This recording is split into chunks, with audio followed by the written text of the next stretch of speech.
વરસાદી સિઝન ચાલી રહી છે અને ભજીયા ખાવું કેને પસંદ ન હોય. તો આજે આપણે બનાવીશું એકદમ નવીન રીતે મમરામાંથી ભજીયા. તો તમે પણ ભજીયા લવર છો તો આ મમરાના ભજીયા તમે જરૂરથી બનાવજો. ખૂબ જ ચટપટા બનીને તૈયાર થાય છે.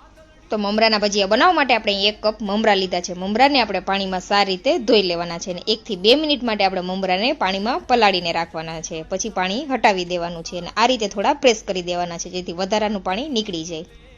વેજીટેબલમાં આપણે અહીંયા કોબીજ, ક્રેપ્સિકમ, ડુંગળી, ગાજર, કોથમરી અને બટેકાને આ રીતે સ્લાઇસમાં કટ કરીને ઉમેરેલા છે. છીણ બટેકાનું અને ઝીણું સમારેલું ટમેટું પણ.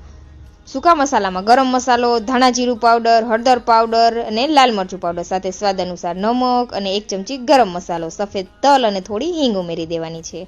હવે જેટલી જરૂર લાગે તેટલો આપણે અહીંયા ચણાનો લોટ ઉમેરીને બધી વસ્તુને સારી રીતે મિક્સ કરી દેવાની છે. જો પાણીની જરૂર નહીં લાગે પણ જરૂર લાગે તો 1 થી 2 ચમચી જેટલું ઉમેરી દેવાનું. હવે મીઠા સોડા એડ કરી દેશું ને